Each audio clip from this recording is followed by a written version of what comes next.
விடுதலை புலிகளை பற்றியும் தமிழ் தேசிய கூட்டமைப்பை பற்றியும் கதைப்பதற்கு இளங்குமரனுக்கு என்ன அருகதை இருக்கு? அடித்த காற்றில் எம்பியாக வந்த உனக்கு நிச்சயமாக அந்த அருகதை இல்லை. தரகு வேலை பார்க்க வந்தால் தரகு வேலையை பார்த்துவிட்டு அதன் மூலமான நன்மைகளை பெற்றுவிட்டு போக வேண்டியதா? விடுதலை புலிகளையோ அவர்கள் உருவாக்கிய தமிழ் தேசிய கூட்டமைப்பையோ ஏளனம் செய்வதற்கு இளங்குமரன் என்ற உங்களுக்கு எந்த தகுதியும் இல்லை. தப்பி புழைத்த மூஞ்சூறுகள் நீங்கள் இலக்குமாரை கொண்டு செல்ல விரும்பினீர்கள் என்று சொன்னால் நீங்கள் அழிந்து போவீர்கள். நீங்கள் இந்த நாள் பெய்த மழைக்கு நேற்று முளைத்த காளான்கள், கோரை புட்கள்.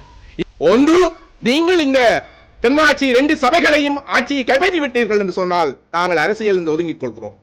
இல்லை என்றால் நீங்கள் அரசியல் இருந்து ஒதுங்கிக் கொள்ள வேண்டும். இந்த உள்ளூராட்சி தேர்தல் காலத்தில் ஜனாதிபதி மட்டுமல்ல, பிரதமர் உட்பட பல தலைவர்கள், அமைச்சர்கள் இங்கே கூடாரமிட்டு இந்த அரசியல் வேலை செய்கிறார்கள். இதே போல தென்பகுதியில் கூட அவர்கள் செய்யவில்லை. ஏன் செய்கின்றார்கள்? இதுதான்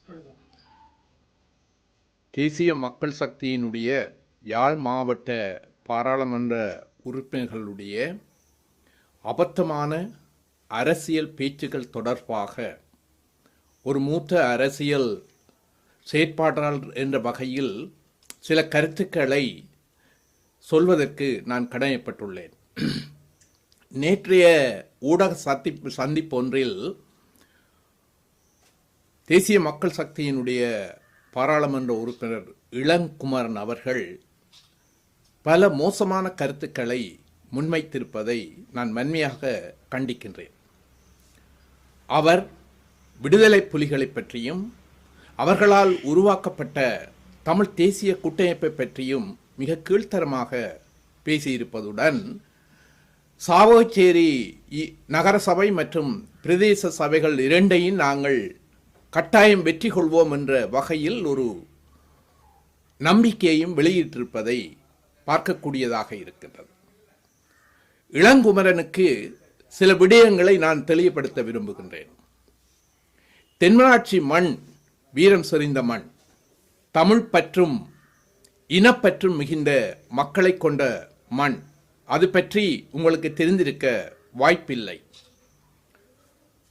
யுத்தத்துக்கு முன்னர் இந்த தென்னாட்சி மக்கள் என்றுமே தோல்வி காணாத வி.என். நவரத்னம் அவர்களையும் அதன் பின்னர் ஏழைகளின் தோழனாக இந்த மண்ணுக்காக தனது உயிரை அர்ப்பணித்த மாமனிதன் ரவிராஜையும் தலைவனாக கொண்டு வாழ்ந்த மண் இது. தென்மராட்சி என்பது மறவர் ஆட்சி, தென்பகுதி மறவர் ஆட்சி என்ற ஒரு பிரதேசம். இந்த பிரதேசத்தில் மக்கள் எப்பொழுதுமே இனப்பற்றும் மொழிப்பற்றும் மிகுந்தவர்களாக இருக்கின்றார்கள். அவர்கள் ஒருபோதும் விலை போவதில்லை, போனதும் கிடையாது. இது உங்களை போன்றவர்களுக்கு தெரிந்திருக்க நியாயமில்லை. எங்களுடைய வரலாற்றில் அது எப்பொழுதுமே உங்களை போன்ற சில தரகர்கள் இருந்து வந்திருக்கின்றார்கள் என்பது உண்மை. உங்களை போன்ற தரகர்களும் உங்களுக்கு தரகு வேலை செய்பவர்களும் சிலர் இருப்பதை கொண்டு தமிழ் மக்களை அவர்களைப் போல நீங்கள் நினைத்துவிடக்கூடாது. தென்மராட்சியின் 2 சபைகளையும் நீங்கள் கைப்பற்றுவதாக கூறியிருக்கின்றீர்கள். நான் உங்களுக்கு ஒரு சவாலை விடுகின்றேன்.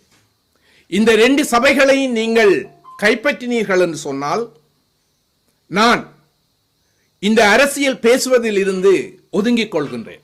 நான் மட்டுமல்ல, எங்கள் பிரதேசத்தில் தமிழ் தேசிய கட்சிகளில் அரசியல் செய்பவர்கள் கூட நிச்சயமாக ஒதுங்கிக் கொள்ள தயாராக இருக்கின்றார்கள் என்ற விடயத்தை நான் உங்களுக்கு சொல்லுகிறேன்.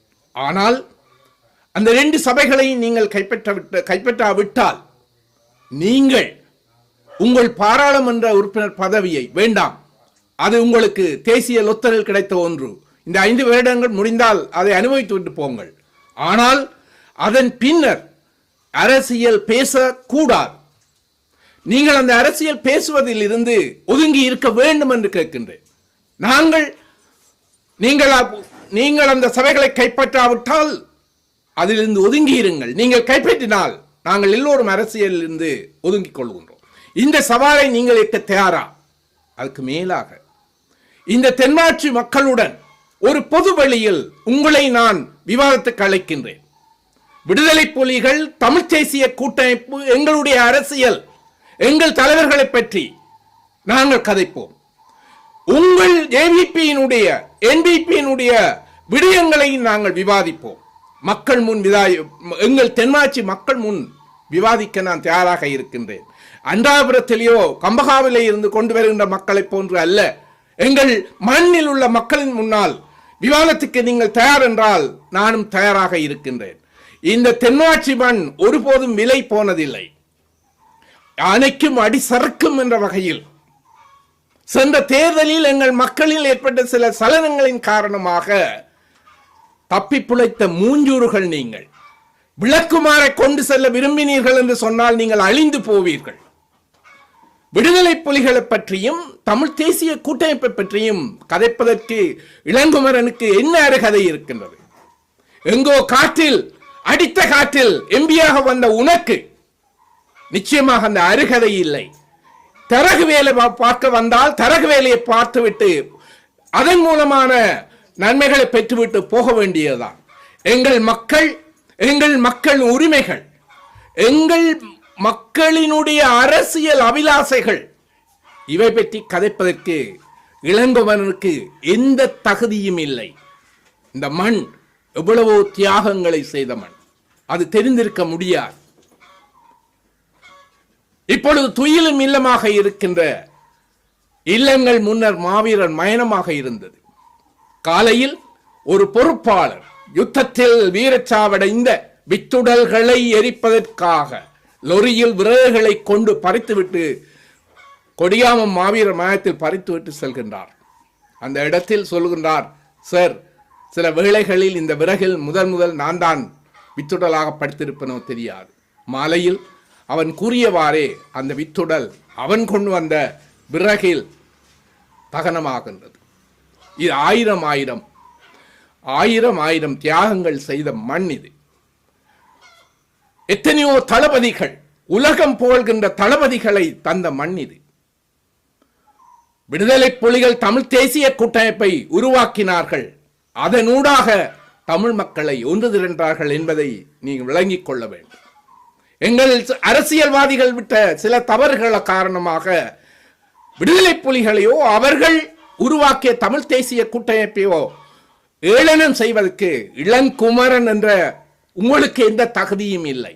நீங்கள் முந்தநாள் பெய்த மழைக்கு நேற்று முளைத்த காளான்கள், கோரை புட்கள். இந்த மண்ணில் தளபதிகளும் பாராளுமன்ற உறுப்பினர்களும் விரிச்சங்களாக இருந்து எங்களை மக்களுக்கு வழிகாட்டி இருக்கின்றார்கள். நீங்கள் இங்கே தரகு வேலை, பௌத்த சிங்கள பேரினவாதத்துக்கு தரகு வேலை செய்ய வந்தவர்கள். அந்த தரகு வேலையை செய்துவிட்டு போங்கள். அதுவே உங்களுடைய காலமாக இருக்கட்டும். இது உங்களுக்கு ஒரு விபத்தினால் வந்தது, அதை காப்பாற்றிக் கொள்ள வேண்டுமே ஒழிய தென்னாட்சி மக்கள் இனியும் உங்கள் பின்னால் வருவார்கள் என்று நீங்கள் கனவு கண்டால் அது வெறும் பகற்கனவாகவே இருக்கும். அந்த மக்கள் எப்பொழுதும் தேசியத்தோடு நிற்பார்கள், தேசியத்துக்காக வாக்களிப்பார்களே ஒழிய பௌத்த சிங்கள பேரினவாதிகளுக்கு சாமரம் வீசுகின்ற உங்களை போன்றவர்களுக்கு அவர்கள் ஒரு பாலும் வாக்களிக்க மாட்டார்கள். உங்களை போன்ற சில கோரை பொருட்கள் அங்கங்கே இருக்கின்றன என்பது எங்களுக்கு தெரியும். எங்களுடைய இன வரலாற்றில் அவ்வாறு இருந்ததும் தெரியும். அது எங்களை ஒன்றும் செய்துவிட முடியாது, எங்களுக்கு மக்களுக்கு ஒன்றும் செய்துவிட முடியாது. உங்கள் தேசிய மக்கள் சக்தி என்று சொல்லக்கூடிய ஜேவிபி இன்று 6 மாதங்கள் கடந்து விட்டது. தேர்தல் காலத்தில் சொன்னவற்றில் எதை செய்தது? தமிழ் மக்களுக்கு குறிப்பாக எதை செய்தது? பயங்கரவாத தடை சட்டத்தை நீக்குவோம் என்றார்கள், நீக்கினார்களா? இன்னும் அதில் கைது செய்கிற தொடர்கின்றது, அது நீக்க முடியாது என்று சொல்கிறார்கள். அரசியல் கைதிகளை விடுவிப்போம் என்று சொன்னார்கள், விடுவித்தார்களா? அரசியல் கைதிகளே இல்லை என்கின்றார்கள். இந்த தமிழ் மக்கள் போராடுகின்ற இந்த பட்டதாரிகளுக்கு வேலை கொடுப்போம் என்று வாக்கு சேகரித்தீர்களே, யாராவது வேலை கொடுத்தீர்களா? அல்லது ஆக்கிரமிக்கப்படுகின்ற நிலங்களை விடுவித்தீர்களா? இப்பொழுதும் தையிட்டியில் உங்கள் காலத்தில் புதிய கட்டணம் கட்டி திறக்கப்படுகின்றது. இதற்கு என்ன சொல்ல போகிறீர்கள்? தேர்தல் காலத்தில் சில வீதிகளை திறப்பதாக நாடகம் ஆடுகிறீர்களே, வீதிகள் எதற்காக? மக்கள் தங்கள் வாழ்விடங்களுக்கு செல்வதற்காக, வீதிகளை பயன்படுத்தி அன்றாட கர்மங்களை செய்வதற்காக. ஆனால் அந்த வீதியால் போக வேண்டும், அவர்களுடைய சொந்த இடங்களுக்கு போகக்கூடாது, வீதியில் நிப்பாட்டக்கூடாது, நடந்து போகக்கூடாது. என்னையா நாடகம் இது? ஒரு ஒன்றுக்கு வந்தாலும் நிக்க முடியாத ஒரு வீதி திறப்பு என்றால் இது என்ன நாடகம்? யாருக்காக? இந்த நாடகங்கள் எல்லாவற்றையும் மக்கள் அறிவார்கள். நீங்கள் எல்லோரையும் எல்லா காலத்திலும் ஏமாற்ற முடியாது என்பதை மனதில் கொள்ளுங்கள்.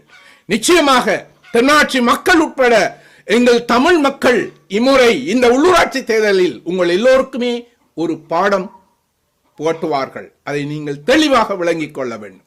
மீண்டும் என்னுடைய சவாலை உங்கள் முன் வைக்கின்றேன். ஒன்று, நீங்கள் இந்த தென்னாட்சி 2 சபைகளையும் ஆட்சியை கைப்பற்றி விட்டீர்கள் என்று சொன்னால் நாங்கள் அரசியல் இருந்து ஒதுங்கிக் கொள்கிறோம். இல்லை என்றால் நீங்கள் அரசியல் இருந்து ஒதுங்கிக் கொள்ள வேண்டும். இனி எதிர்காலத்தில் அரசியல் பேச்சு என்று இவ்வாறு பிதற்ற பேச்சுகள் பேசி இதண்ட வேண்டாம். இந்த இதண்டுகின்ற விஷயம் எல்லாம் எங்கள் மக்களுக்கு எப்போ எல்லாம் தெரிந்த விடயம்தான். இந்த இதண்டுவதை விட்டுவிட்டு நீங்கள் தர வேலை பாருங்கள். 2வது சவால், முடிந்தால் தென்னாட்சி மக்களின் முன் பகிரங்க விவாதத்துக்கு உங்களை அழைக்கின்றேன். முடிந்தால் வாருங்கள், உங்கள் யாரையாவது கூட்டி வாருங்கள், நாங்கள் மக்களுக்கு தெளிவுபடுத்துவோம். ஜேவிபி எப்படியானது, தமிழ் தேசிய தலைவர்கள் எப்படியானவர்கள், விடுதலை புலிகள் எப்படியானவர்கள் என்பதை நாங்கள் இன்றைக்கு நாட்டினுடைய ஜனாதிபதி அருணகுமார் உள்ளாட்சி தேர்தல் சம்பந்தமான பிரச்சார கூட்டத்துக்கு நெக்ஸ்ட் பூங்கால பங்கேற்கிறேன்.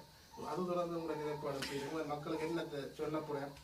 நல்ல ஒரு கேள்வி. இது தொடர்பாக எங்கள் மக்களுக்கு நாங்கள் தெளிவுபடுத்த வேண்டிய ஒரு கட்டாயம் இருக்கின்றது. நாட்டின் ஜனாதிபதி அவர் எங்கும் சென்று எந்த மக்களுடன் கதைப்பதற்கான உரிமை அவருக்கு இருக்கின்றது. ஆனால் நீங்கள் அவதானித்தீர்கள் என்றால் தெரியும், இந்த உள்ளூராட்சி தேர்தல் காலத்தில் ஜனாதிபதி மட்டுமல்ல, பிரதமர் உட்பட பல தலைவர்கள், அமைச்சர்கள் இங்கே கூடாரமிட்டு இந்த அரசியல் வேலை செய்கிறார்கள். இதே போல தென்பகுதியில் கூட அவர்கள் செய்யவில்லை. ஏன் செய்கின்றார்கள்? இதுதான் நியாயமான கேள்வி. அவர்கள் இந்த உள்ளூராட்சி தேர்தலில் வெற்றியை காண்பதனூடாக தமிழ் மக்கள் தங்களுடன் நிற்கின்றார்கள். தமிழ் மக்கள் தங்களுடைய உரிமை கோரிக்கைகள் எல்லாவற்றையும் விட்டுவிட்டார்கள். தமிழ் மக்கள் தாங்கள் முன்னெடுக்கும் பௌத்த சிங்கள பேரினவாத நிகழ்ச்சி நிரலுக்கு உடன்பட்டு விட்டார்கள் என்று பறைசாற்றுவதற்காக, தென்னிலைக்கு மட்டுமல்ல உலக நாடுகளுக்கும் பறைசாற்றுவதற்காகத்தான் அவர்கள் மும்முரம் படுகின்றார்கள்.